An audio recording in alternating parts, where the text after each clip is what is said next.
and the Tennessee Black Caucus legislators. Many have had a hard time trying to get here, traffic and all kinds of things, but we're very excited that they're here. We just got back. We actually did a tour.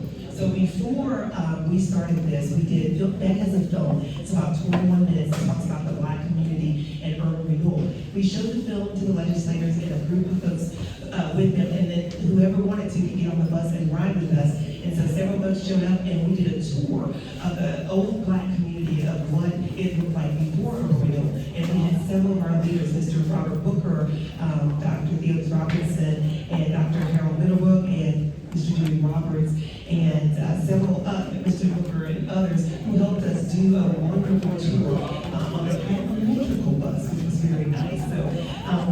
So we invite you to do that as well. That is a place where Black history and culture are preserved. We were celebrating Juneteenth. This is Liberation Day, Emancipation Day. And here's one thing I want us to always remember. While we commemorate June 19, 1865 as the official ending of slavery, or the oldest date that we know that enslaved persons were set free, I always want to say, from a historical point of view, it's the oldest date we know. There is still so much history that's been silenced. There are so many other parts of history that we don't know about. So from now on, whenever we quote history, we say that we know at this point, and we continue to unsilence the voices of those that have been silenced.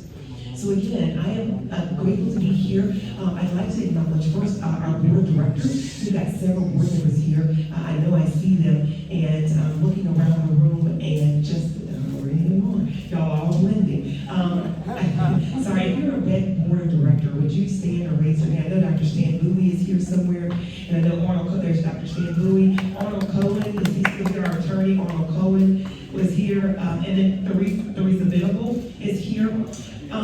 Is there any other Beck board members that are here that I may have missed? Of course, we have Mr. Dewey Roberts, who's part of us, as well as Mr. Kaywan Bullard and Karen Walker. And we got Ms. Jacqueline Wright here tonight, who's our student worker, and we have all kinds of wonderful people. I also want to shout out a very special guest, because it's Juneteenth. Tomorrow, as you know, at 10 a.m., we're going to be at the Alex Haley Park, and we're going to be commemorating 25 years since that statue was installed in that park. We have a new exhibit to unveil in that park.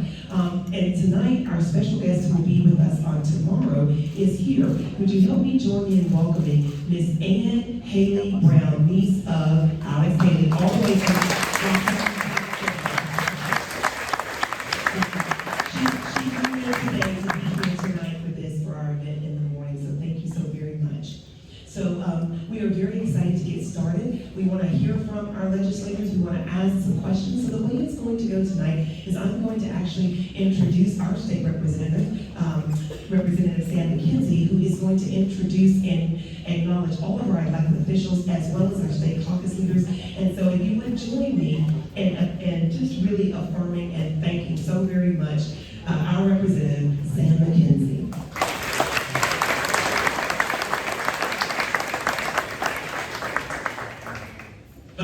Thank you, and I'd be remiss if I just didn't thank the entire Beck board, one, for hiring such a great CEO and executive director. She does an outstanding job. Let's give Representative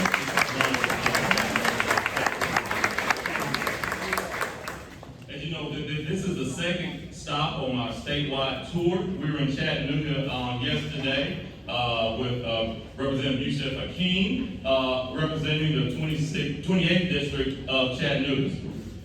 Representative Hakeem. We also have two of our strong Memphis delegation representatives. Our kind of brain of the outfit in terms of doing the research, doing what it takes to get a bill in proper form really helps us out. Representative G.A. Hardaway.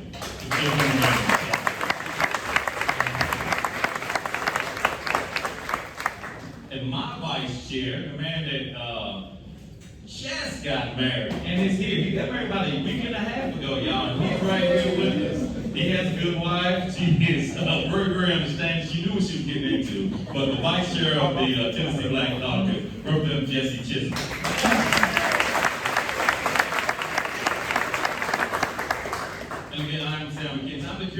chairman of the Tennessee Black Caucus of State Legislators. And so, as you know, I tell the former chairs that they had 2 years of ease, but as you saw, the Tennessee and what the Republicans chose to lose their mind this year gave me a lot of face time, unfortunately. But one of the Tennessee Three is with us today, and I promise you all, it's a great slogan because it is who she is. Standing tall, Gloria will stand, Representative Johnson will stand with you. If you're issues on the right side, she will be Representative Gloria Johnson. I also have, I tell folks, I sit in the Joe Armstrong seat. I think he held this seat for about 28 years. My good friend, Representative Joe Armstrong, I see him in the back as well. We have Representative Staples coming and have something special for him, but that's going to happen later. We also have, and hopefully I won't get in trouble with it, District 1 School Board member, Reverend John Butler. County Commission District 1 member, Dr. Daisha Lundy.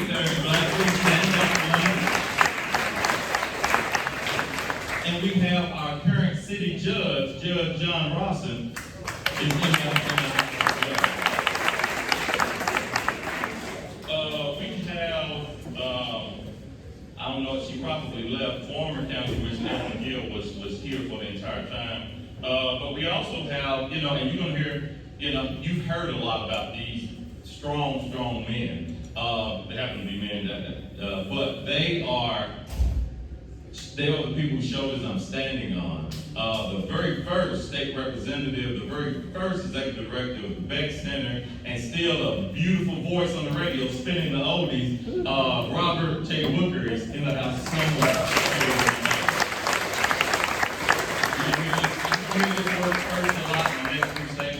First state representative, the first group of students that were admitted and attended the University of Tennessee, and the first African-American city councilman, Theodis Robinson, is somewhere in the house as well. He left. Okay, he's been going. And last but absolutely not least, the first African-American mayor of the city of Knoxville, Dan Brown.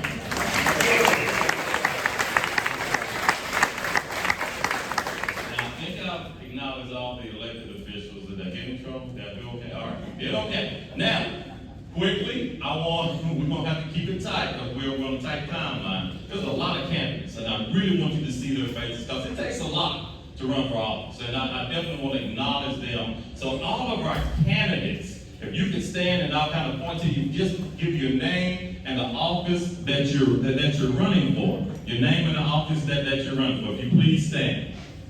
We'll start here in the front. Caucus Everett, Mayor of Knoxville. Beth, City Council at Large, CDC. DeMonica Bryan, I'll be running for House District 14. Mayor, Knoxville, Jeff Tallman. Right. Hi, I'm Cameron Brooks. I'm running for Knoxville City Council at Large, CA. All right, and I think we have Judge Ross running for re-election, I think, right? All right, and I know Cameron's like 2 doors down, right? I'm sure he walked in, but great candidates. Thank you all. Thank you all for your willingness to serve. Thank you, man.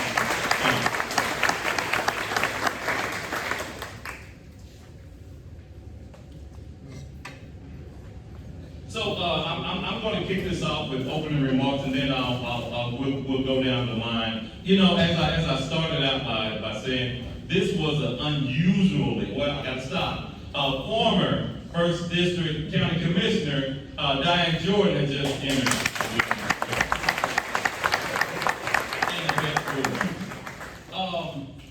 This was just crazy. I just got to be blunt. The GOP lost their minds. They lost their minds this year. They were drunk with power. And that's not a partisan issue, statement. It's just a statement of fact. They got drunk with power and thought they could do anything without repercussions. So they thought because, and we counted, 10, 15 seconds, Glory, at that representative, 10 or 15 seconds at the well deserved expulsion.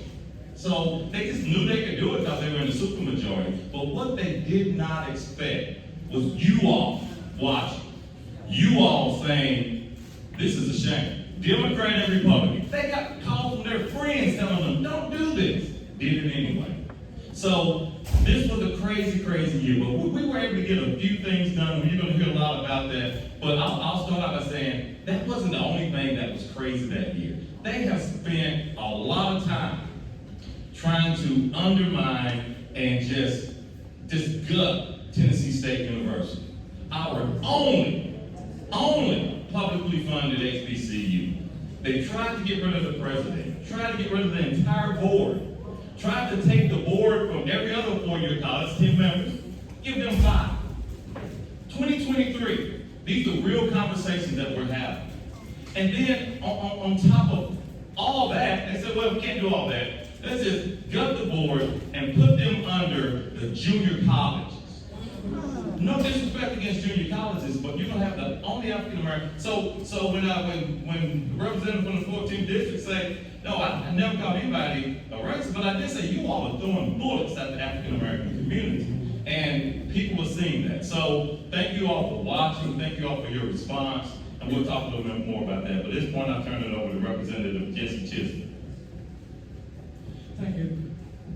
Thank you, everyone. Before we go into our legislative agenda, we have a special program.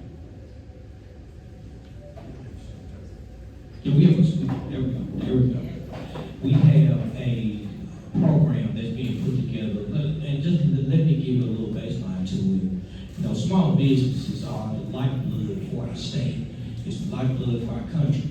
So small businesses make up a lion's share of state tax revenue, of community revenue.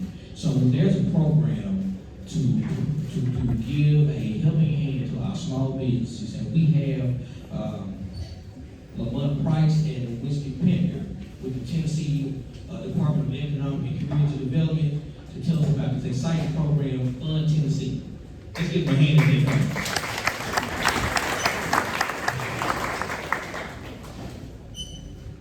Testing. All right. Good evening, everyone. My name is Lamont Price. I am with the Tennessee Department of Economic and Community Development, and I'm going to allow my colleague to introduce herself. My name is Whiskey Pender. I'm also with the Tennessee Department of Economic and Community Development, and because everybody asks, it's like Misty, but with the W, because I know you all heard something different. And no, it's not a family name, it's not short for anything, it's a name my parents heard of. So now that we've gotten past that, let's go ahead and tell you about Fund Tennessee. All right.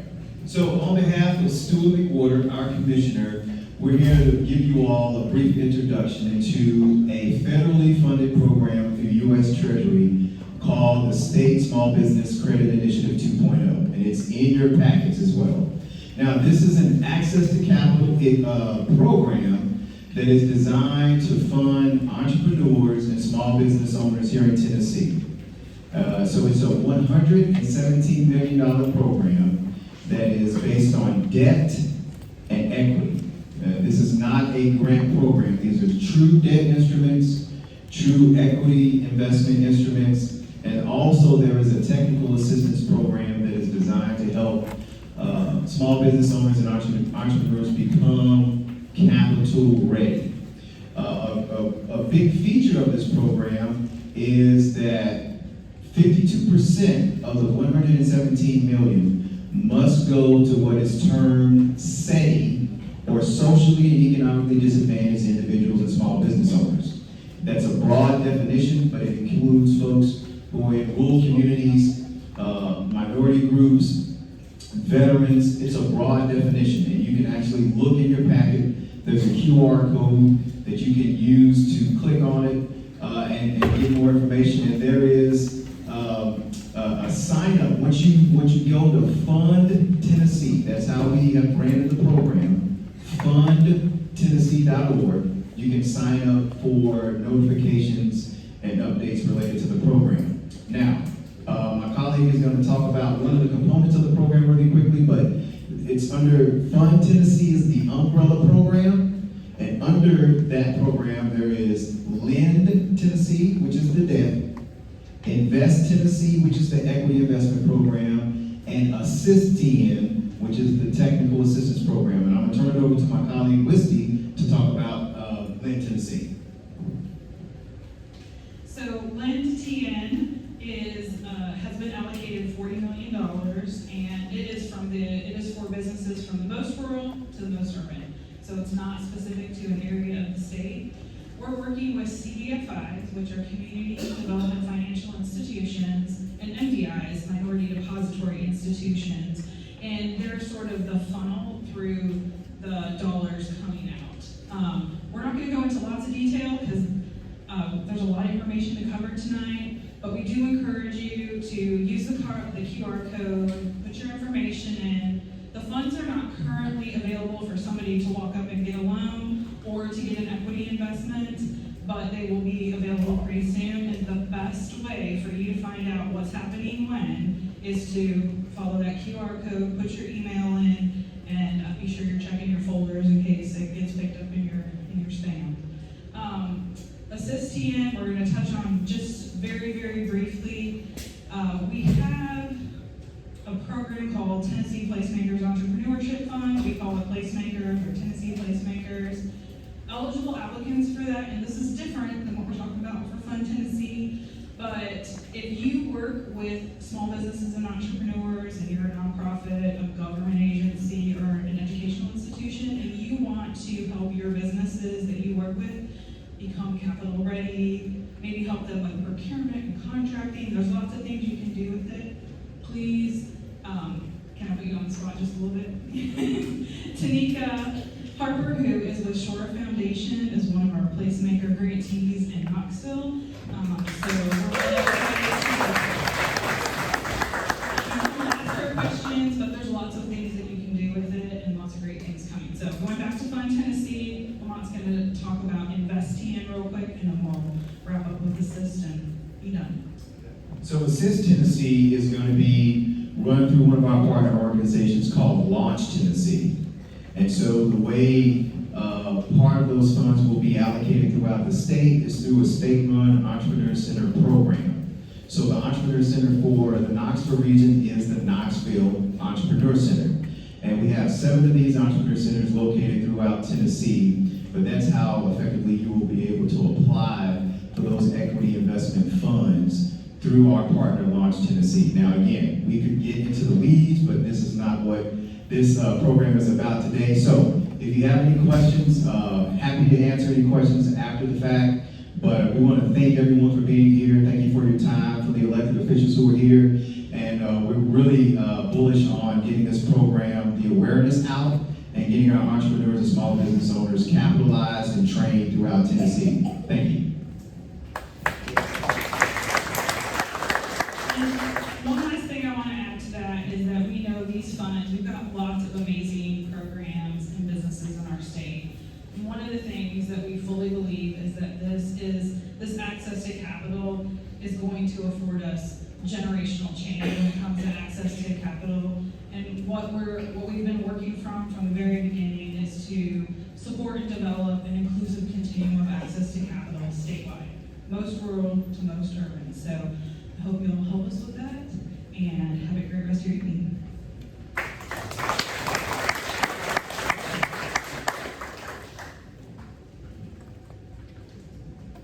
As you can see, that's a lot to unpack, so make sure that you all hit the QR codes to get more information about it, because the reason we wanted to give them a platform to speak here tonight, because usually when there's some funds, either federal or statewide, comes down, we're the last ones to know about it.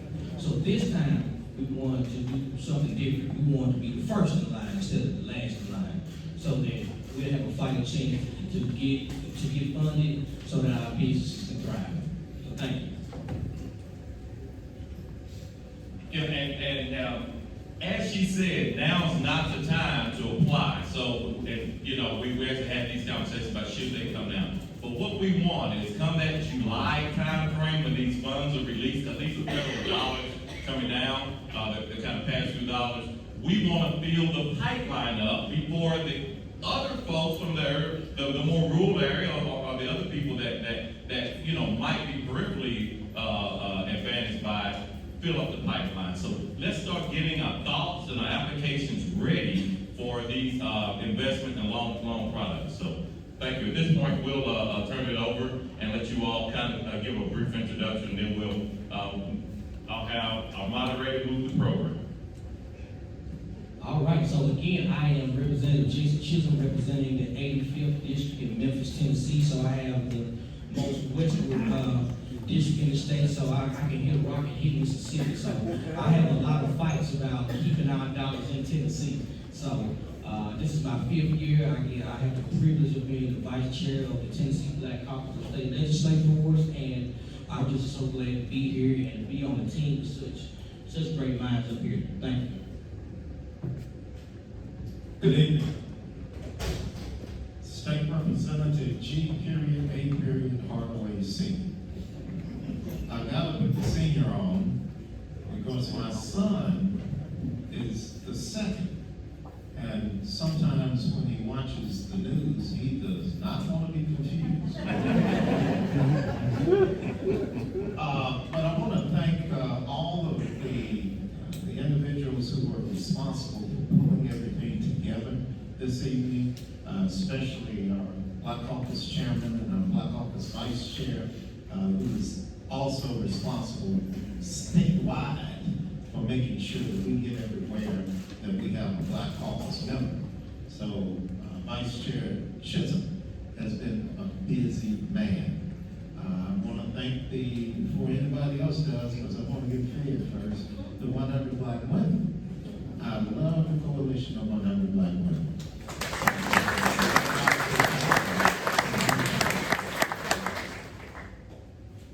I'm based out of District 93. District 93 is inner city. It involves the historic Orange Mound area, which is the first area that back in 1890 that was for and by Black folks in terms of housing. A lot of what we deal with on the Hill involves wealth creation. It involves safe and sanitary housing. It involves keeping communities intact. The film that we sat through when we came this evening earlier just reminded me how important it is for African Americans to be able to control their own destiny. It's not about whether they see us or not. It's about what we do when they see us. We've been invisible for so many years, and now when they see us, they want us to be invisible again. And at some point, we'll talk about education and how they don't want to see us in the textbooks now, because history is in context now, which means the truth. And it means that we didn't start with slavery. We started back in the motherland. We also want to make sure this evening that we talk about economics. I'm a strong believer that healthy, wealthy, and wise adage that has survived all these hundreds of years is basic truth when it comes to America. It's about economics, education, and health care. That's what determines how free you will be in America today. Ladies, can you hear me? Ladies and gentlemen, brothers and sisters, good evening. Thank you for that. Truly, I'm honored to be here with you this evening, of course, with my colleagues, and in specific, Chairman Sam McKenzie. In my time of knowing Sam, I have not seen such a natural leader who has just sort of taken on this role. You know, I sort of dumped on him. I had the opportunity to dump him and be able to do it myself. And I think there could not be a better decision that our caucus made than to make Sam the chairperson. He works with everyone. He tries to get consensus, and I think he's to be commended for that. The other leaders up here including Representative Hardaway, have demonstrated their willingness to work with, the entire caucus. And so I think we have a very good team that works with our communities. There's a number of people here I wanted to start calling names and recognizing, and I know I get in trouble. So I'm just going to blurt out a couple of names. One has already been recognized, part of the Tennessee 3, Representative Gloria Johnson. Sometimes we don't realize the pressure that individuals like Representative Johnson is under when it comes to dealing with the mindsets we have in the state legislature. She's held strong, and they know she will say what's on her mind. And like I said, so many folks. Dr. Bill Robinson, you know I just got to recognize you. You're my baby.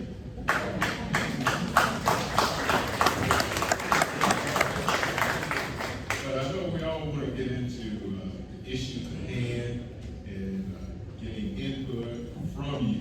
We need that very much. We have some idea, some knowledge of different issues, and what we want to do is to hear from you. And with that, I'm going to ask Mr. Chairman if you do your thing.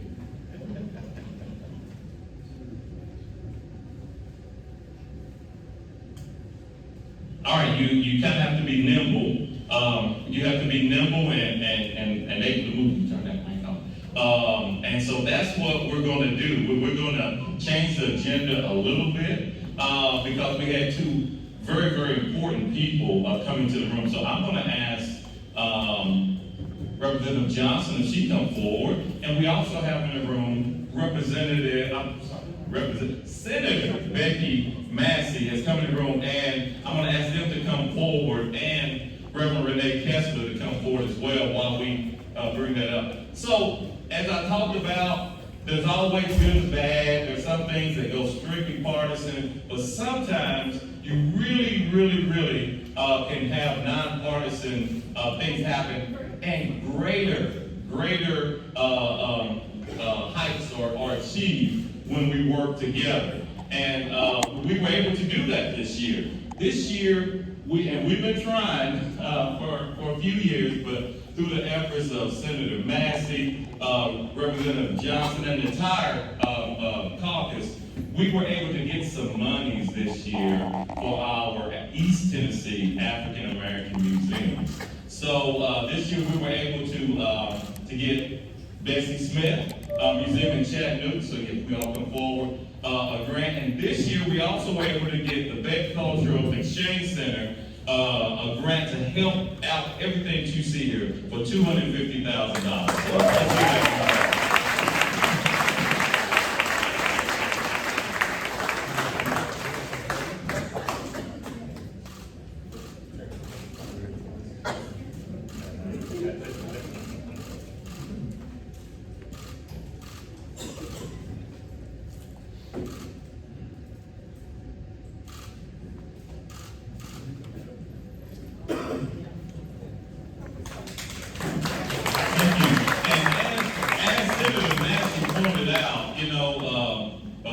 several in the room go through leadership Knoxville, but truly the best class ever was 2005 because Senator Massey, Reverend Kessler, and myself were all members of class of 2000, and Michael Morris in the room. That's right. Best class ever, right? Great class. So thank you all. Thank you so much. Representative Hardaway, if you don't mind coming too far. We also have as I talked about earlier, another formerly elected official who did an outstanding job during his 4 years in office and just really raised the mark in terms of legislation passed. People are still talking about it in the hallways. How did Representative Staples pass a sports wagering bill in the minority party? He's good. He was good. And so, Representative Staples, you come forward. I'll have Representative Hardaway come and say a few words.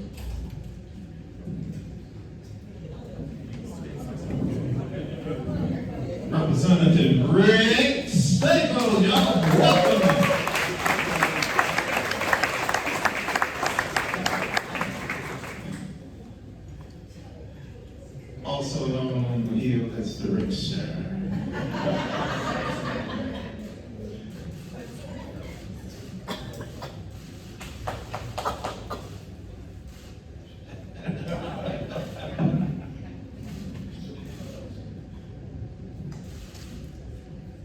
All right, so we want to thank y'all for the series of strong, intelligent black men that you've sent to the Tennessee House of Representatives.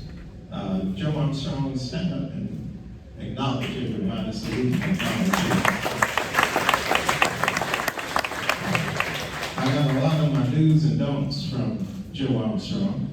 He spent half of his time telling me no, which is why I do. But Rick, man, we miss you. But when we miss you, we just think about what you've done for us, the legislation that you passed. We think about the way that you've carried yourself, the statesmanship, your ability to work across the aisle and to get things done. At the end of the day, a legislator is supposed to pass legislation and policies that benefit his constituency. And Rick has done that and done it magnificently. But we didn't get a chance to send you off in style. So we spent a little money on you, sir. It was Jesse Chisholm's money. But we all take credit for it. So if you would stand away from them, in front of them, we want to give you a big old plaque that's got a lot of fancy words on it, and they're all about Rick Staples, because it shows our appreciation for the service that he rendered to the Tennessee House of Representatives and the Tennessee General Assembly of the great state of Tennessee. Rick Staples.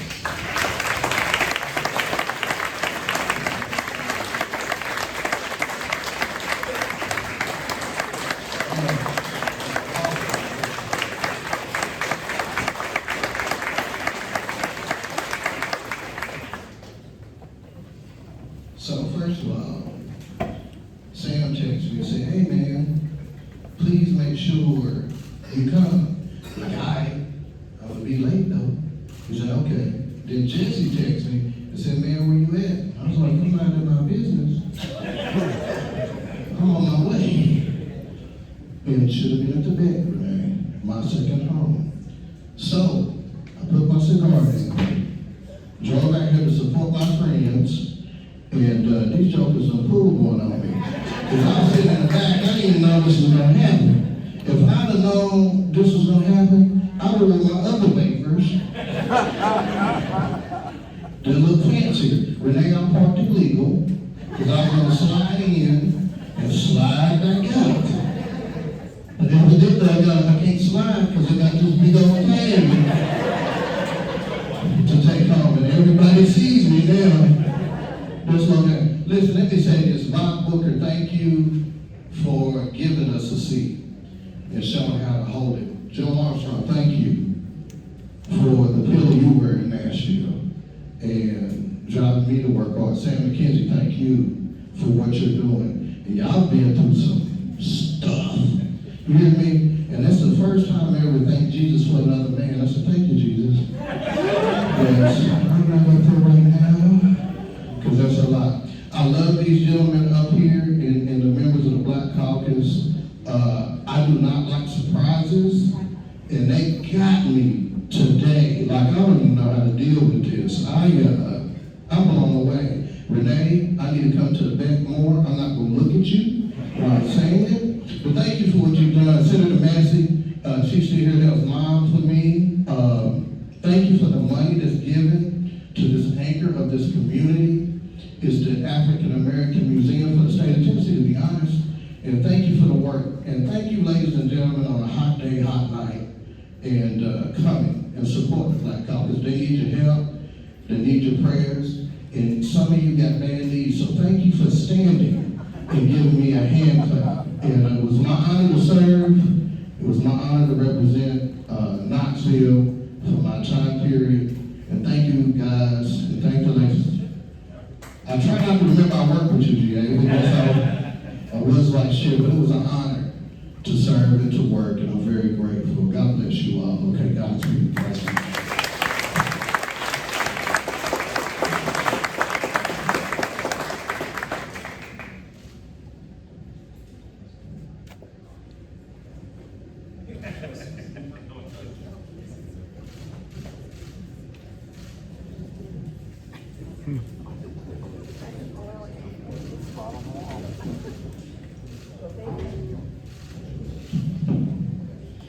Thank you so much, so well deserved. On June 19, 1865, when the soldiers arrived, and there were Black Union soldiers that arrived in Galveston, Texas, one of the things that they did for Juneteenth is they had people to speak and to talk. In fact, the first events that they did was to talk about the state of the Black community, where do we go from here?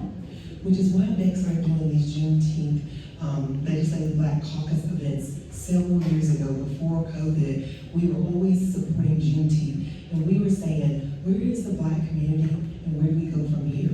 So just like they mentioned, state policy and procedures and legislature is so important, and we need to know that we're passing laws and enacting those things that really benefit our community. I do want to shout out the 100 Black women, so thank you so much for doing that, who come every year that we've done this with the Black Caucus, and they feed them dinner afterwards, so thank you, ladies. Could y'all just stand up, because y'all look good in that bag.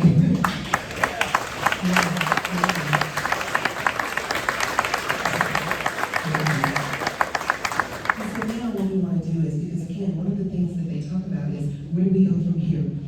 And so I want to talk a little bit and give you the opportunity, because one of the things that often happens is a one-way street. We just hear from them. But tonight, I do think it's important that we hear from you. We have legislators here who enact laws, and even in this room that are not sitting at this table, and we need to lift our voice about what's important.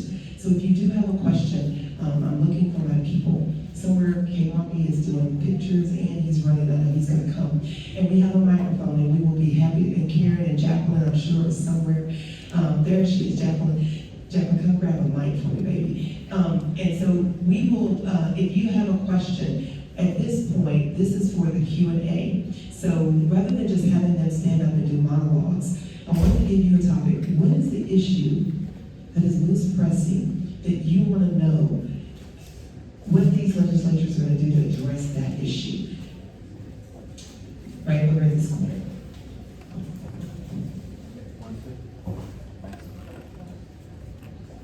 One, two. Hi. I'm an educator locally at the University of Tennessee. And I've been very concerned about what I've been seeing in terms of truth being twisted. Universities, are about truth, facts, and reality. And not just in Tennessee, of course, we're one of the craziest, but around the country, you have efforts to change truth, to change history. A couple people alluded to it earlier. Can you tell me what efforts are being taken in the great state of Tennessee to beat that effort back? Thank you.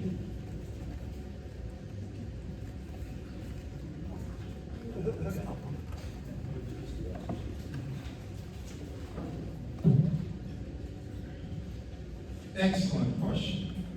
Our response to the efforts to keep not just Black folks, but everyone from knowing the truth has got to be addressed in two different spaces. One is through fighting for legislation that puts history in context. If it's not in context, it ain't nothing but facts. And you can take those facts and you can misconstrue them, and you got a good lie. Now, the second way for us, the area that we need to deal with, Black churches, those are the institutions that have always stepped up to fill the gap that government leaves when Black folks are doing without, when we're fighting for diversity, when we're not being included. The Black church, because of its independence, because of the faith that we have in the organization itself, the Black church is the ultimate answer for the information gap. Why? Everybody in here Sunday school. You didn't go to Sunday school and come back out without knowing how to read, did you? The Bible and the black church. How do you go to church and participate? How do you go home and do your homework, prayer, your own personal Bible study, if you don't know how to read? So we have got to take advantage of the resources that we have and that we control in order to fill that intentional information gap.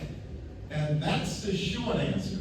But it simply falls upon us with the leadership from the black church. The black church can do vacation Bible school. They can be more intense on it. They can make it more in line with the curriculum from the state, and in anticipation of the testing that we're going to have to submit our children to. But the black church is the ultimate answer. We control it. Reverend, it's going to take the leadership of our black clergy and the other leadership within the black church to pull us out of this. Thank you. I'll be very brief. You may say politicians will be brief. But I shall. I think we have to not only look at what our churches can do, but what are we doing in our homes? Now, we talk about what the schools are not doing, what the churches are not doing, but what are we doing in our homes? We have the internet, we have books in the home. Well, I don't read as well as my child, so read together, learn together.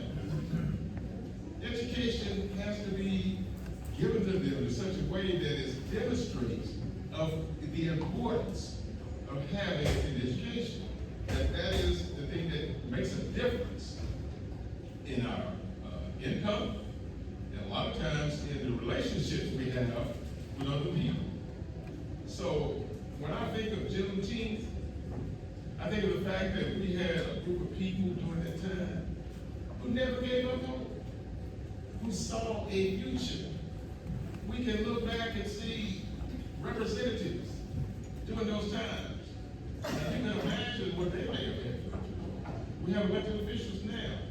But one of the places I feel that it starts and maybe finishes is in the home. We don't have everything to do, but we would also add that last year, through people still asking how the Hakeem and the colleagues do it. We got a meeting through the legislature dealing with Black history.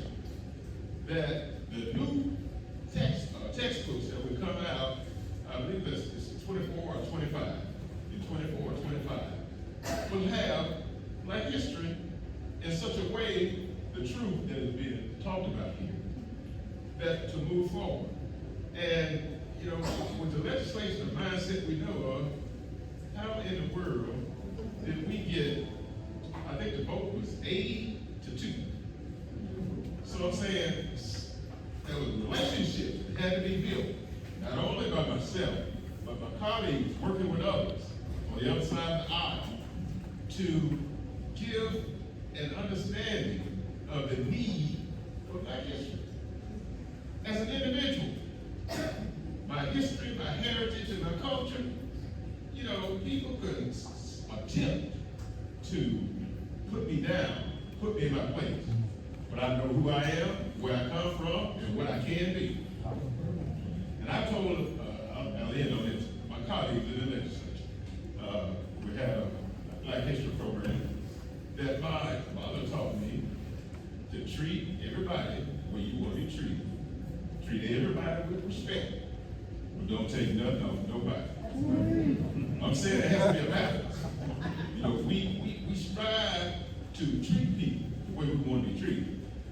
But just don't take it as a weakness then.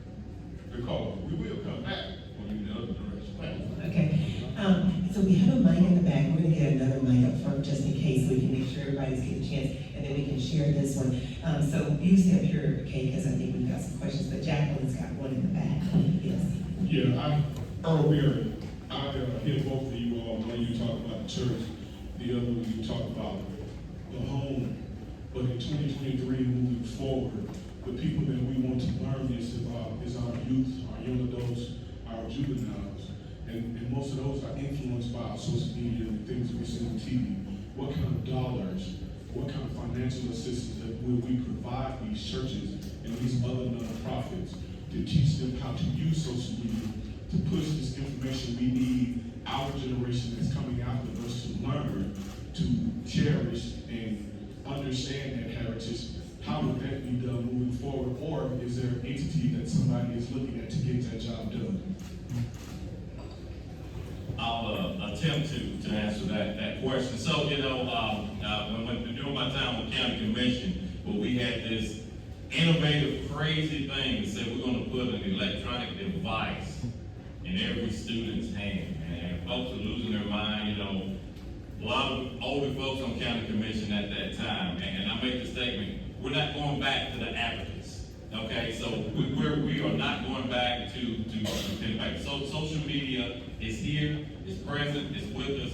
First and foremost, in terms of public education, which is our constitutional responsibility, we have to put more money in public education and support our teachers to be able to teach the way that information comes at them today, and that is through electronic devices, responsible uses of social media. Now, in terms of the nonprofits, there's always funds out there for worthy projects that fall within that. Each year, the governor puts a lot in there for certain nonprofits, and then we get an opportunity as legislators, and we get a sponsor on the Senate side to say, hey, we want to give these funds. It's that's how we did the bank statement. Now, I will say we're probably, I think about 5% of those are funded. Quality projects, and this is to all the nonprofits out there, bring either your representative or one of the caucus members. Now, like I said, myself and Representative Hakeem, we're it for East Tennessee as well as African Americans, and Representative Johnson, the three of us are it for East Tennessee. So we have to take them from the East Tennessee area. So bring us your thoughts, bring us your proposals, and we will push those forward and advocate for those. I think that's a great opportunity for nonprofits, but nonprofits have to be clearly established for, I think, 3 to 4 years. So you kind of have to get your ducks in a row. But once that happens, let's work together to do that. Okay, and they sit in the back, it's hard to know who's talking because they can't see you. So I'm wondering if you guys don't mind to stand up when you're answering the question. So we have a question right here. My question is related to education. So you started to get there, Representative McKenzie. I've had the pleasure of being a part of public schools in Memphis, but work with public schools here in Knoxville. And so, not just in Knox County, but across the state, we've got huge funding issues as relates to our public education. But we also got this conversation about charter schools happening as well. So I'm wondering, I'm not going to get too deep into it, but I'm wondering, from your perspective, how have the conversations been? Should we be hopeful to expect to possibly see some more public education dollars? Because that's primarily where folks are. I'm a pastor myself, but we're dealing with a large and unchurched or de-churched generation. And we also have to think about our non-Christian members of our state as well. And so for me, public education has got to be paramount. We are down at the very, very bottom of that, as you all know. And I'm wondering what we can do, what can happen at the state level. What should we as citizens be advocating for? Who should we be writing? What should we be doing on our end so we can help get more state dollars in the education system? Because that's, for some of us, the money is the issue, right? The reason why our teacher payment is so low in Knox County has a lot to do with it's money. It's the budget, and I know you all are working your hardest, but I really would love to hear from you. Should we be optimistic? Is there work that we can be doing to help you all increase education spending? So tell us what we can do to help kind of get that across the line, because our public schools are suffering, not just in Knox County, but throughout the state. Okay, I'll start on that. I think that, the dollars may, depending on perspective, have been put out there, over $1 billion dealing with education. But part of our problem, as you may have seen with the Tennessee Free, is that the voices that need to be heard are not being listened to. The teachers, they're not being listened to, from my perspective. The parents, they're not being listened to. So I think one of the things that needs to happen is to put legislators' feet to the fire. And you have to educate yourself, get out to vote, get those people around you to get out and vote. That gets the attention of people in positions of leadership who feel they know what's better for you than you do, for your children. Now, we have to continue to fight in the legislature, where we're fighting day in and day out. We attempt in our committee meetings to let you know that we're fighting for you and what needs to happen when it comes to education. But we need you to do those things that are within your purview. Again, those basic things: voting, educating others, coming to our sessions at the state committee meetings.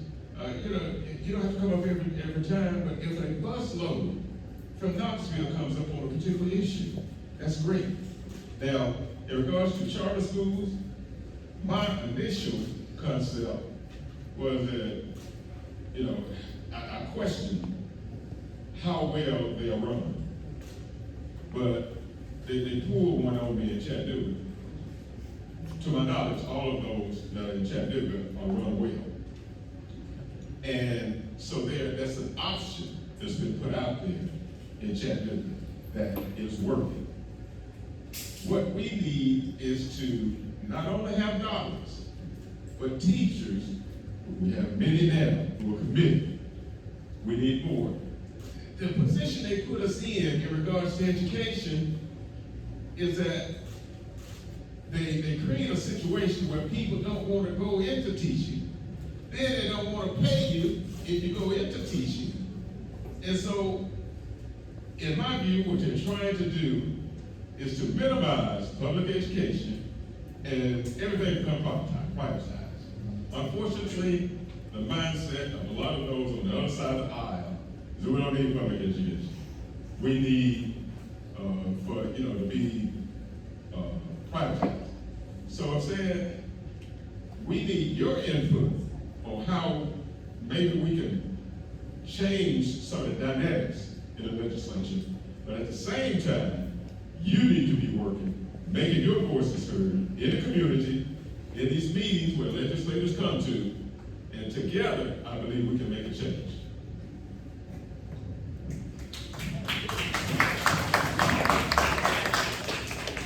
So as we all know, there's been an onslaught on public schools. There's many who are trying to take our public dollars and put those into private enterprises. Those private enterprises are schools, those private schools, and you hear a lot of talk about school choice, but I'm finding out that our students are not getting the choice, the schools are getting the choice, the students that want it. So we have to show. I'll tell you this quick story about it. It was about another bill, but it applies to all of them. That was a bill that just offended my senses. And I said, hey, my people at home, they're gonna be mad. And he patted me on the shoulder and said, where are they? So, I'm pleading to you all now that, and it is up to us to let you know when certain things come up so that you all can organize and get up there with us. So, because I'm finding out a lot of times bills are passed because they don't see the people that those bills affect. So, it's up to us to show up and show out so that when they have a bill that they know is going to offend a large group of people, that they think twice because they see you in the crowd. So that's what you all can do to help you. Thank you.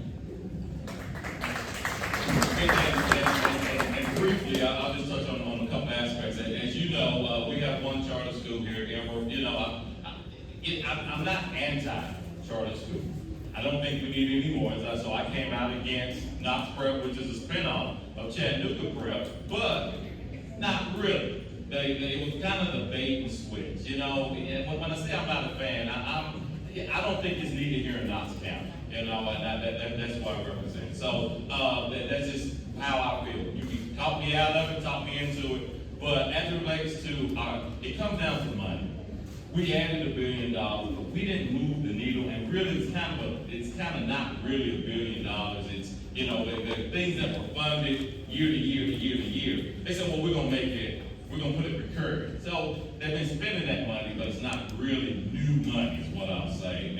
And so we have to put new money into our systems. And the last thing I'll say is we have school board member John Butler. Next week he's going to have 2 sessions on the first district schools, which I would say probably encompass 75% or more of our African American schools. So I encourage everybody to attend those.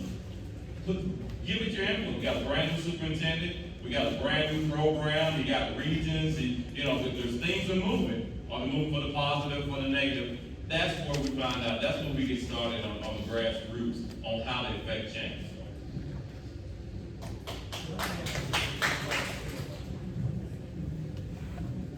Hello. Quickly, a little balance for charter schools.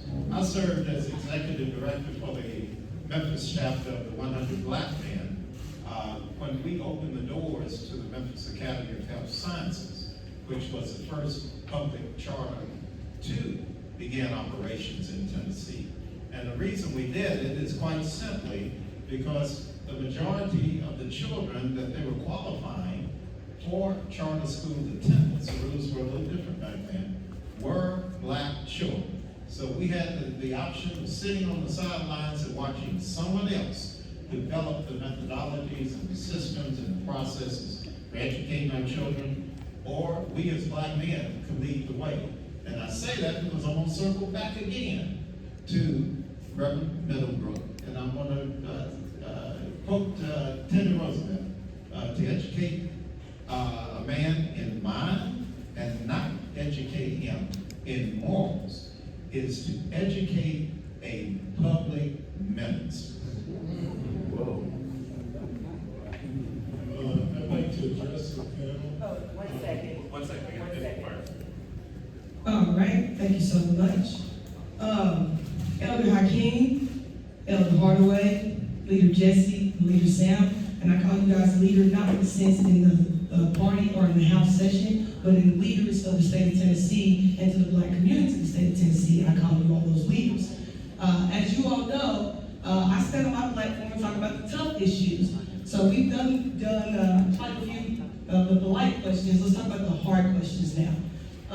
Ms. Kelsey, remind me what was the original question you picked to the floor?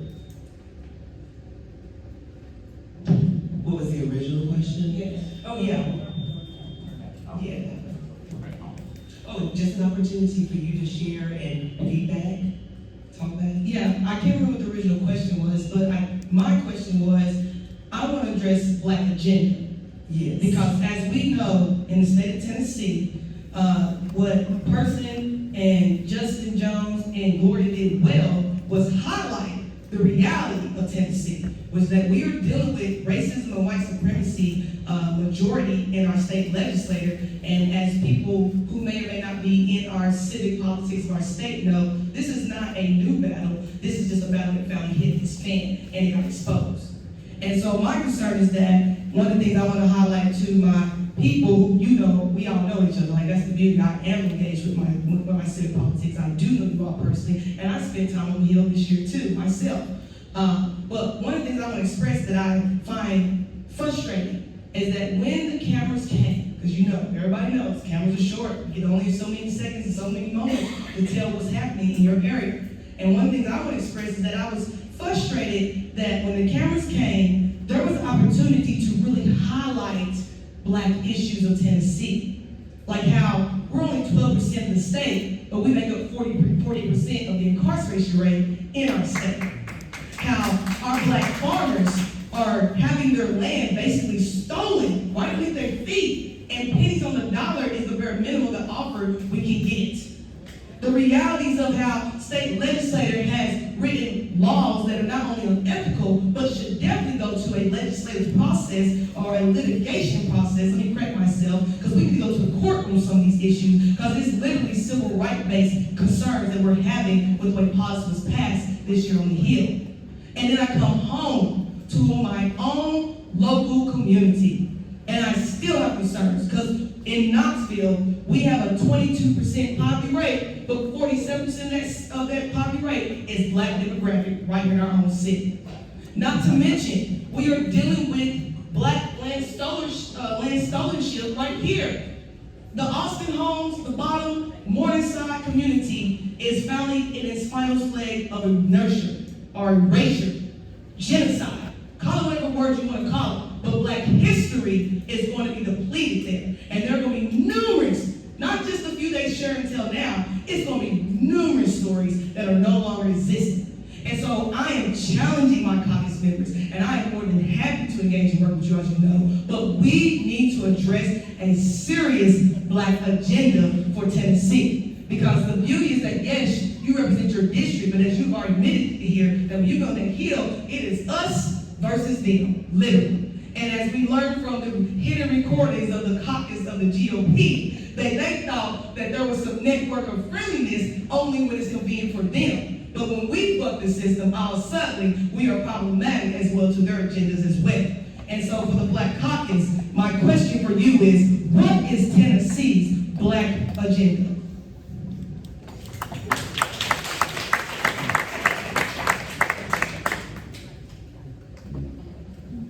A lot in that question, but I want to start with being Dr. and Constance, right? She has this last session. Not only has she showed up, but she's brought some, I don't know if they're teenagers, young people with her to get started in this legislative process. You know, in terms of that day, that day and the outcry from that. We stood, and that's why he called me first and last name, and Jesse called us all kinds of, told all kinds of lies on it, because what we did was exactly what you talked about. We used that bully pulpit, which we briefly got to stand at, to bring up those issues. We actually were sitting in meetings with them to say, okay, if you want to make this right, we have this series of bills that deal with our recent release citizens from prison systems. We had a Black Farmers Bill. I don't know if you are brought. We brought those bills as an opportunity to say, if you want to do something right, now is the time to make amends, do the right thing. But again, at the end of the day, there's 75 of them, and there's 24 of us. They have a walkout majority. They can tell us to shut up, and we have to shut up, call for the question. They can vote our stuff up or down. So it is a difficult process. So what we want to do, and what we've been trying, and really it's the genesis for a lot of things in this, and it's kicking this off, is to change those numbers. I've said this, the Black Caucus's original agenda was, I think it was U.S. Representative Gray that said, for Black people, there are no permanent friends, there are no permanent enemies, there's only permanent issues. So when the opportunity comes, like you said, to bring those issues to the forefront, we brought them to the forefront. Now, cameras, when it was big sexy time and we're on CNN and MSNBC, they really kind of tailored a lot of our comments, which they get to slice and dice for, the gun legislation, which was extremely valuable. But trust and believe, we fought for those very issues. So in terms of the Black agenda, there's a lot in here. More money for education. We don't have enough in there. Medicaid expansion. We've got too many people. TennCare is great, just not enough people on it.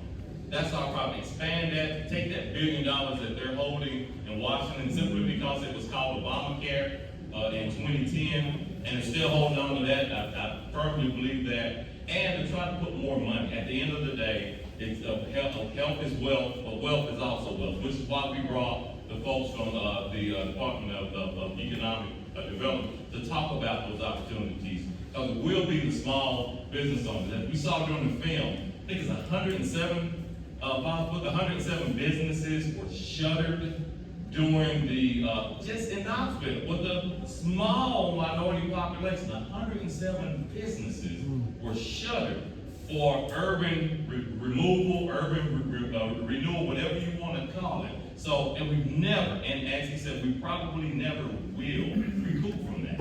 I bet you we're probably under, as I look at the Harvard, we're probably under 20, 30 maybe black businesses here, you know, especially with storefronts. You know, it's just, so it's tough, but that's what we have to do. That's what we're trying to do by bringing these people in to talk with us, to get more monies in.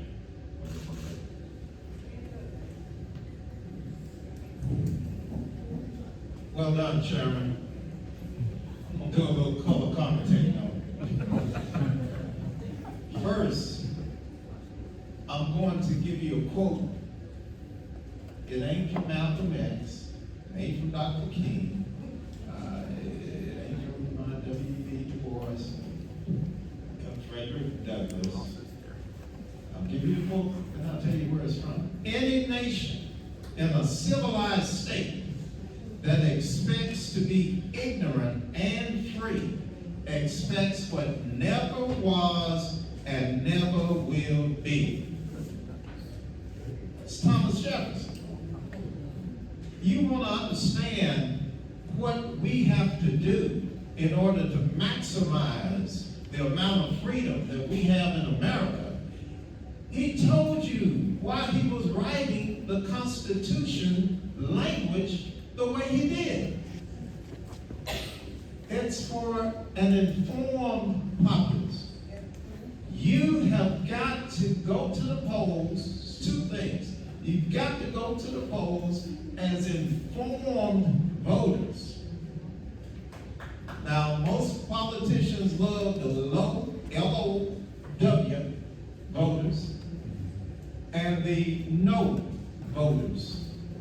Low info voters and no info voters. Okay? Those are ones that can be swayed just by fancy, slick advertisements. I'll come back to it. Informed. You've got to get to the polls and cast an informed vote, and you've got to make an effort to take somebody with you. There's no reason why we can't get that agenda moving, but we've got to have some help. As the chairman said, you got to send us some help. You've got to send us some help. Send us enough help to where we have 34 members, and procedurally, we can shut it down. When we shut it down, we can negotiate. We can get some of these agenda items going. Education, healthcare, housing, civil and criminal justice, environmental justice. We can get it done. Okay.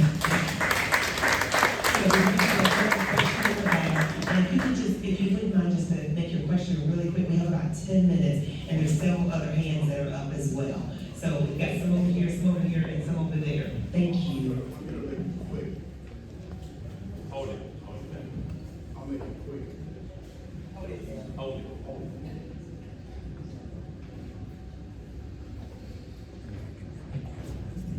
I'll make it quick. I do want to return to Dr. Bowie's question. I heard what you said about the church. I'm never going to speak against the church. I am the great-grandson, and so you know what preacher kids do. They cause trouble. So, I want to go back to the question because maybe I'm not as smart as Dr. Bowie or Dr. Cronick. I think what I heard Dr. Bowie asking was, what's being done so that we can better educate our kids and all kids? I'm simply watching every year the dismantling of a curriculum that does not teach history. When you teach Black history in the schools, when you teach about the Trail of Tears, that is American history. But what we're doing right now, as this sister said, is we're engaging in this process of erasure.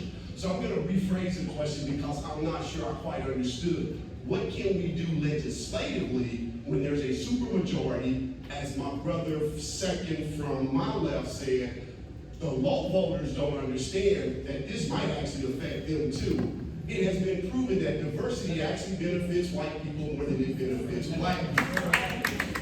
So I do, and the last thing I'll say, Representative McKenzie, I happen to text him every year before this session starts and say, do I need to start job hunting this year?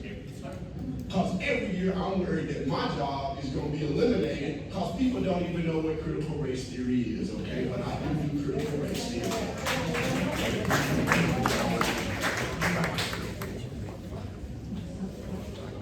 All right, so, and that is a true statement.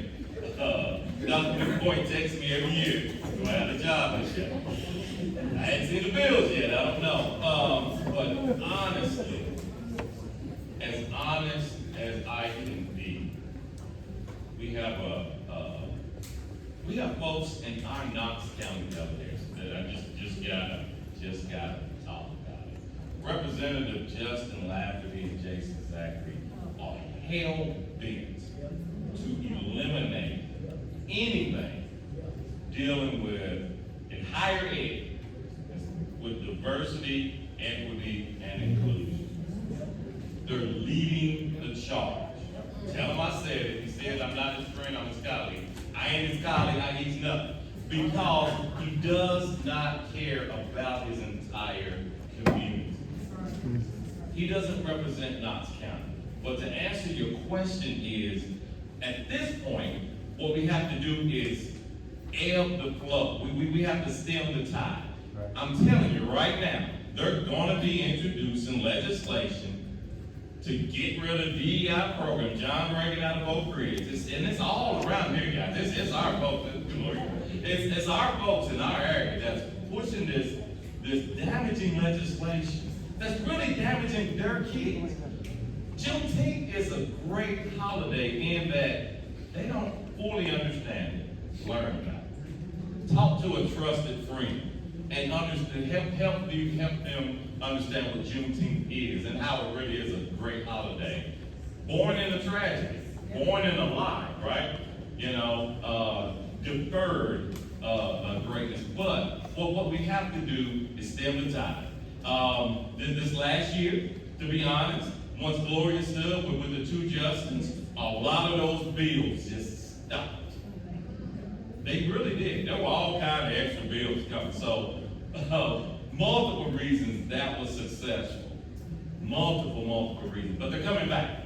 So, you have a job next year, but text me. Because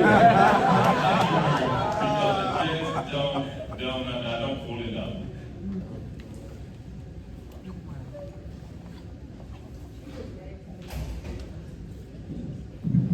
Okay. I'm gonna say to you, I'm gonna be brief. Sometimes in the area that I represent, Chattanooga, I hear from people, what you gonna do? And I want to just turn around and say, what you gonna do? And so, I'm saying, we strive to do what your interests are in the legislature. We don't always get it done. Things don't happen overnight. But guess what? You need to be doing something too. Now, if you look at the tragedy that took place at the Covenant School in Nashville, the majority, the Republicans, want to wait us out. They want to frustrate people. They want you to become disinterested and don't want to make any changes in the law. I can't say that about all Republicans because there's some who don't feel that anything else they can do except go along with the majority or they're going to be primary in the next race. But what I'm trying to say is that we're asking you not to minimize what we're striving to do, what we are doing, the bills we are passing, but we got to build this thing together and understand they want to wait us out. So what is happening is in the school violence police, we're not just dealing with school violence, we're dealing with other issues along the way to try to keep the interest of the general public up high. You have to find ways within your neighborhoods, your communities. If it's gun violence, raise that issue. Next month, depending on what your perspective is with women's health, raise that issue. I'm saying keep doing something to keep that interest level high so that when election time comes, oh, we got something going on there. We want to make those changes. We got to get people out to the polls. And we can do this together, not legislators, not just the community, but together we can get the change we're looking for.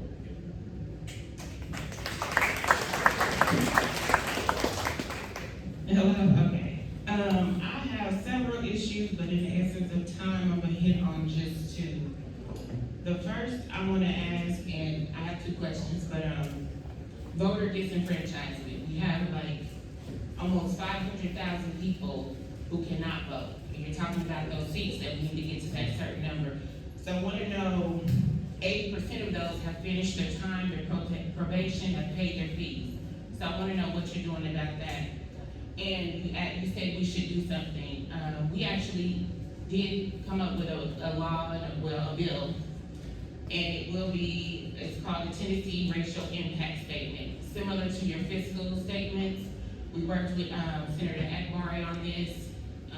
Senator Oliver filed it last year, but we missed the deadline in the House. So what I want to ask you all is that when we do file it, I can send it to you all, that you all support that. Yes, and thank you for that, and we stand at the ready. You'll have several of us wanting to sign on as a sponsor for that. And I can quickly go down the line. One bill that I have, Tennessee is the only state that while you're in jail, you spend time and you, as Representative Towns, please come forward. Good to see you. In the back of the room, Representative Memphis, Joe Towns. So let's give him a round of applause. And this bill simply says, when you get out, when you're jail, prison, you're most likely, this mainly for males, child support has continued to improve. The state of Tennessee is the only state in the nation that says you can't vote until you get your arrears down to zero. All court costs has to be zero. So I have about been through this last 2 years to try to say, hey, what about this? Let's get in a payment plan, because it is your responsibility as a father to provide for your child. But it's your right to vote, as Ron knows, and been working strongly for. It's your right to vote. So get in a payment plan and you can restore those rights. It's a tough uphill battle. Total support from my party and from my caucus, but that's one piece. We have probably 10 or 12 pieces of legislation throughout the Democratic caucus. You don't want to speak. So I also had a voter restoration bill that died a fiery death. What that bill did was make expungement automatic and restore the voter rights automatic after a person has finished their time and finished into society. Because many times we're keeping people hostage for years and years and years for a lot of times non-violent offenses. So we're gonna keep trying. Matter of fact, after they killed my bill, I had someone to meet me in the hall and say, "Hey, Chisholm, I agree with you, but you voted against it though." So we're gonna give them another chance to do the right thing, and we're gonna keep on pushing. Can you also add to make sure they get the driver's license too?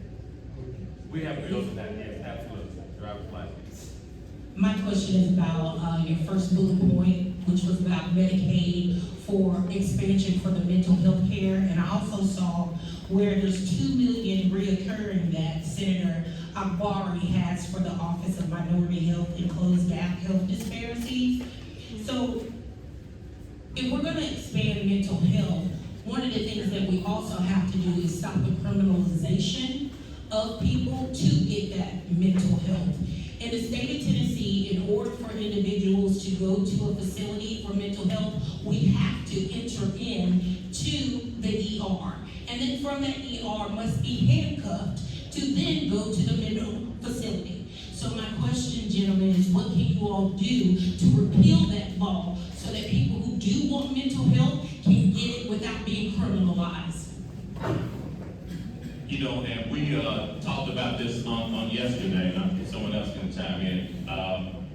Representative Parkinson threw a number out. I'm guessing I think it was 72% of folks in jail have some type of mental health issue, and that's probably what's driving them there. Two things. On this paper, those were not funded items. Those are what the Black Caucus has asked for. Unfortunately, those did not get funded. But biggest thing on our mental health in the state of Tennessee is, we know when they closed Lake Shore, Eastern State, whatever you want to call it, they turned a lot of our people that needed care, true care, out on the streets, and it became a criminal thing because now they're a nuisance at this restaurant or at this bus stop, and the police get involved. That's the one big mistake that, and I'm speaking, I think for myself, I think a lot of people agree, big mistake that our predecessors made when they shut these facilities down.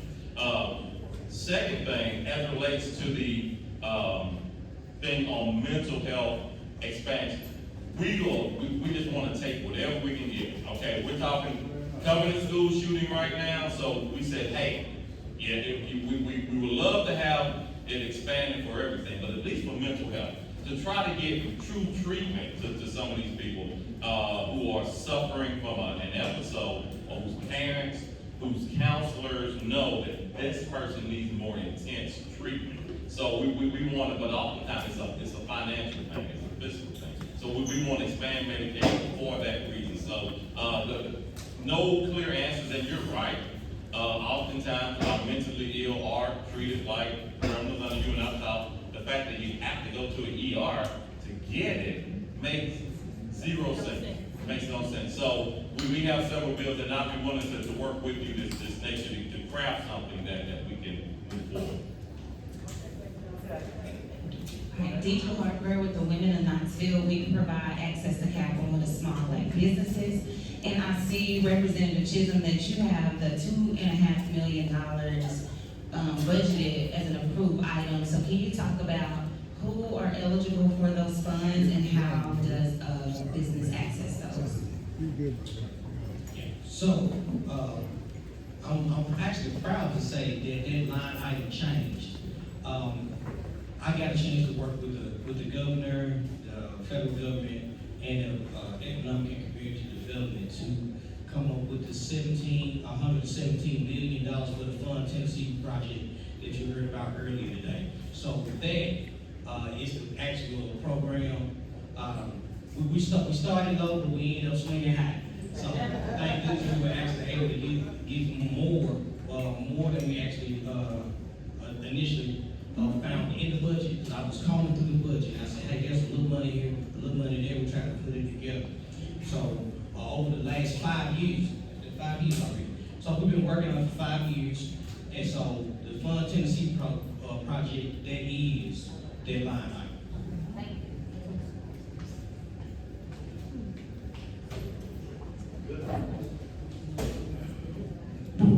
Appreciate that.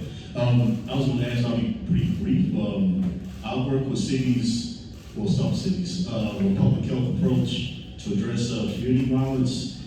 We know the summer's going to be big, temperature-wise, and as far as violence, right? So just I work with cities, so I'm seeing more and more needs to be like a statewide effort to address community violence, particularly gun violence.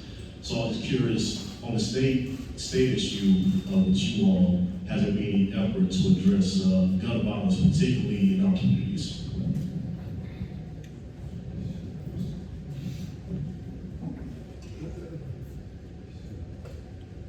Efforts, yes, and not just this year, but ever since we've been in the legislature. Success, low. However, not necessarily the right folks, but when certain folks are directly impacted by gun violence, then we can have a serious discussion about the issue, because it strikes home. It strikes within their family or within their circle of friends. So we've got to do a couple of things. Number one is, and this is not just Tennessee, but every state, we've got to figure out how to make Congress do what they need to do to put sensible gun laws in place. We know we can do it. The Supreme Court has already said that the Second Amendment doesn't mean that you can't have common sense regulations. So it's a problem that's got to be addressed from Congress as well. I have a summer intern. She is in school in Scotland.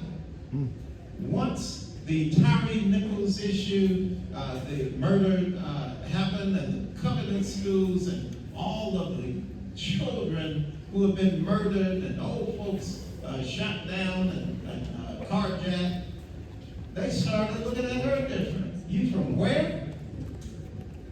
So the world is paying attention to our inability to use common sense and put laws in place that will keep 18-year-olds from having loan guns. I represent Orange Mountain. We talked about it earlier. The first black home development for and by black folks. But guess what? We have a Juneteenth event in Orange Mound Park that just a few days ago, we had young men waving around AR-15s, AK-47s, extended magazine pistols. And there was nothing that law enforcement could do about it until they broke the law by threatening someone or firing shots. This is insanity.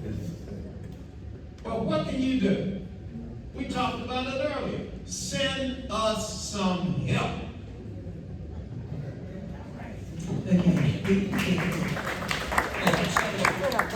So for me as a hunter and outdoors, my relationship with firearms are different than a lot of people. However, when a lot of these gun laws were coming down, I had to push back a lot. I think, to answer your question, I'll do that first. I think one of the first things we need to do is to repeal the constitutional carry law. When we said, hey, anyone can carry a firearm without a background check, without a permit, we opened up Pandora's box to a whole lot of stuff. I think if we do that, that'll be a right step, and that'll be a good step in the right direction. For 18-year-olds carrying firearms, that's a no. For teachers to carry firearms inside of school where we were educating students, as a former teacher myself, there's no way, there is no way I would walk into the school with a firearm in my hand. But we're breaking up these laws to help our friends with the NRA and these other gun lobbies. So we have to continue to push back on those things. We are going to continue to push back on those things. And we need you all, when these kind of things come up, we need you all there to big numbers with us. So we can make much noise, make so much noise and drown out the stupidity that's coming out of these people. Last question. On May the 11th, the President of the United States ended the public health emergency. I am asking, in regards to the pandemic, Cynthia Finch, New Directions, responsible for probably vaccinating almost everybody in this room. Across the state, 16 counties, we've been responsible for vaccinating over 400,000 people and educate more than that. What I'm going to ask this leadership, don't take your feet off the gas and keep your eyes open, because as I speak, I'm hearing every day that there's various waivers that they're taking off the table that allowed us to provide health care services to people without certain things like nurse practitioners, like telehealth and so forth. So I'm asking you as leaders to make sure you watch what's going on, because we are prepared now to move for recovery and stabilization We want to move to recovery and stabilization as it relates to this pandemic. So my question to you is, what have you seen as it relates to all the different funds that were allocated for the purpose of the pandemic? How we as a community can get access to some of those funds. I know the state, and thank you, Representative McKenzie, for what you did for our agency as it relates for the last 3 years, been able to provide all the services by helping us financially. So my question to you is in regards to the pandemic and services and funds that might be available to everybody in this room that wants to do something regarding recovery and stabilization. So I'll start. I don't know if anyone else wants to bite at it. To be quite honest, Big Blunt, a big part of what they agreed to for this, the whole debt ceiling conversation, was the clawback money that they had for COVID type funds. That's probably in that bucket. So they say it is. So the momentum is heading in the wrong direction. And I agree wholeheartedly with you, but I have to be truthful. We'll end up with less, because a lot of those funds were pass-through funds. They're federal funds that they sent to the state, and the state saw folks like the new director say, hey, that's a good opportunity. Those funds are going to start to dry up. We probably got another year, and then it's probably going to go down to zero. So what can we do? We can push. It all comes down to the legislature. I mean, at the end of the day, we can pass what we want to pass, but it's going to have to. There's going to have to be a lot more people in there to think about healthcare, to think about, COVID was actually a real thing, and that staying at home actually helped us. There's a lot of people in the General Assembly that doesn't believe that thought that this was a mistake. So we have to do that, and we have to continue to advocate. We need your voice in committees. Because in our health committee, they're going to start talking about it. Joe Armstrong was the chair of that committee for years. We got a different kind of chair right now, but they still have to hear your voice in that. Thank you so much. But certainly we have Representative Joe Towns that has come, so we want to give you an opportunity to speak to us and come to us for a few minutes before we close our session. Certainly, it's an absolute pleasure to be here, and this is a deal that I want to thank my Chairman McKenzie, who obviously fills some mighty gigantic shoes with Joe Armstrong being back there. He and I served for about 20 years together or more. And I was worried about whether or not we were going to have a man that could commit to that status. And he did that and beyond. And I found out what the connection was early on.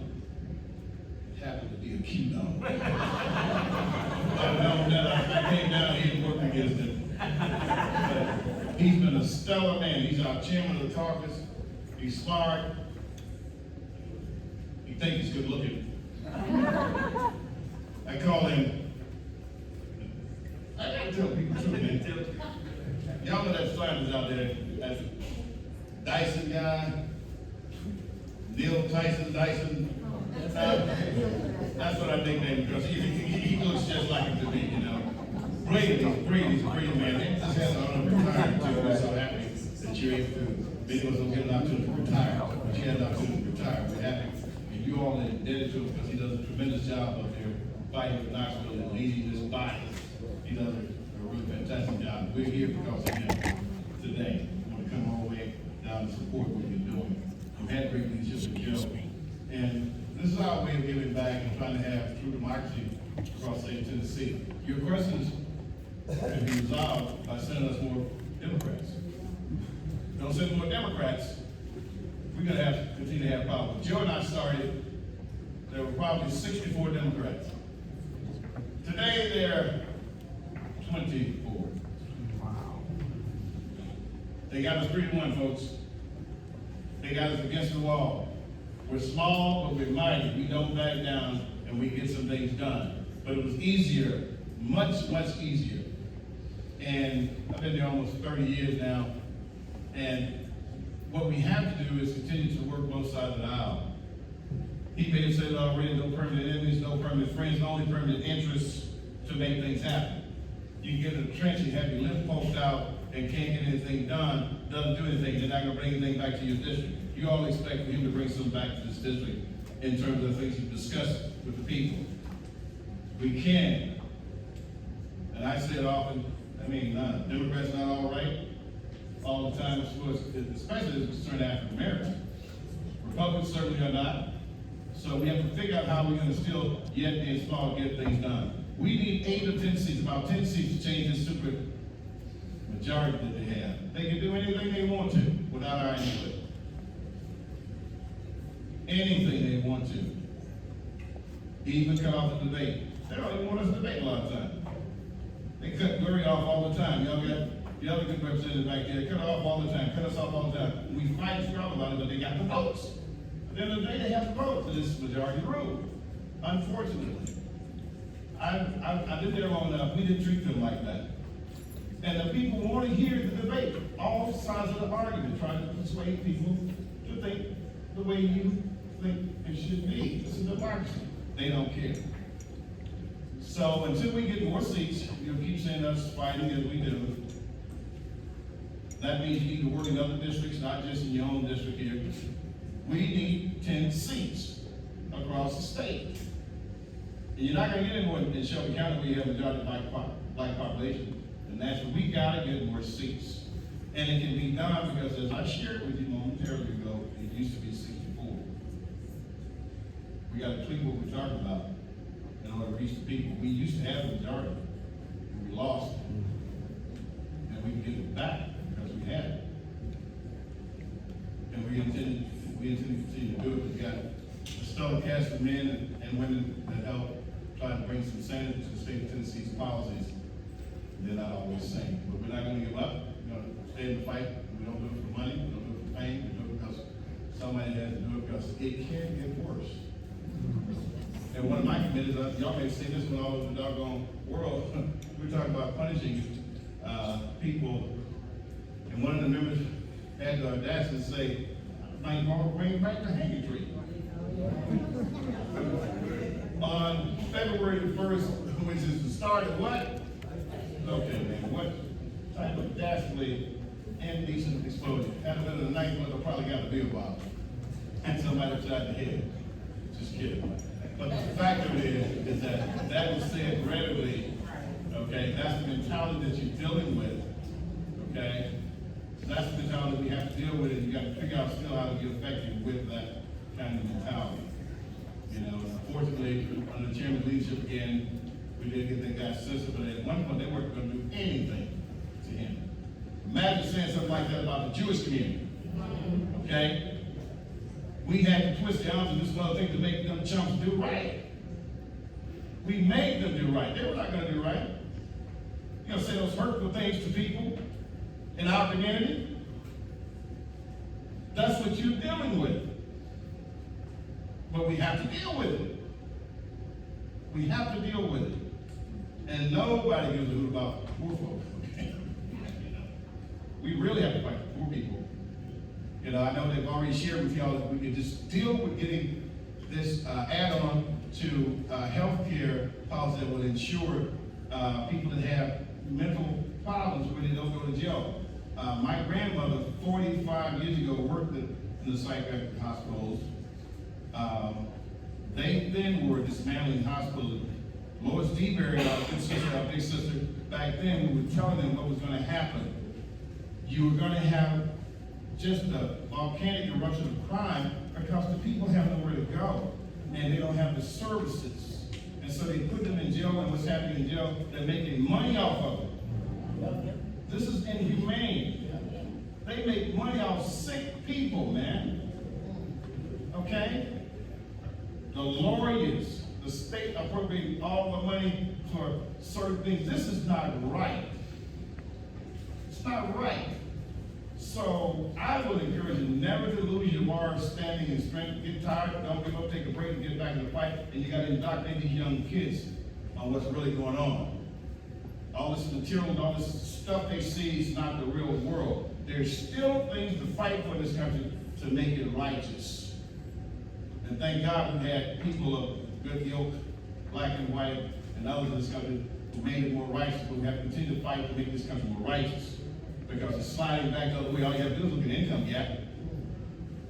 Y'all been to the grocery store, everybody here has to eat. And look at how much money people make. The minimum wage is still what? Give me a break. You can have 3 of those jobs, and 2 children starve to death. It's an impossibility. It's craziness lurking back up in this country. And there are those that want to take you back. I ain't going back nowhere. Okay? At all.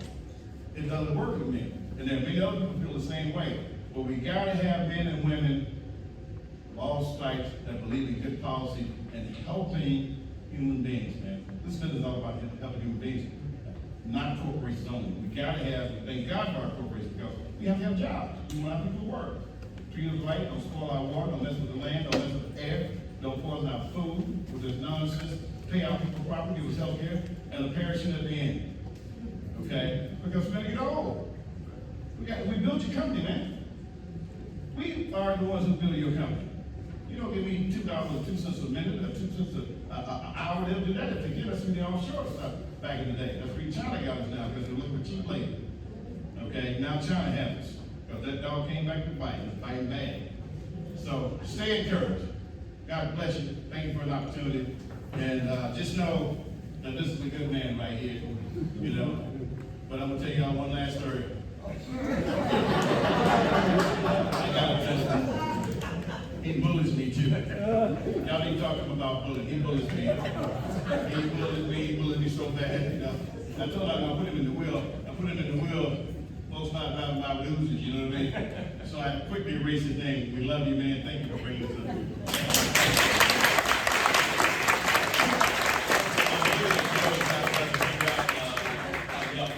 Real quick, Monica Bryant, she's running for office. Let's get behind her. She please stand. She's running for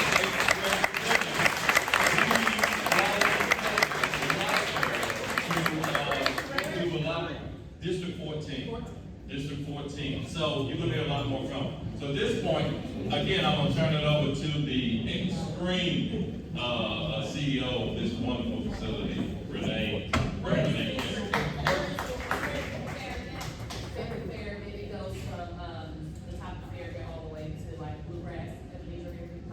We can do it. Exactly. Yeah, exactly. Let's get behind. Get behind. Thank you. Absolutely. So once again, would you join me in affirming all of these amazing gentlemen on this stage?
We'll continue to do that.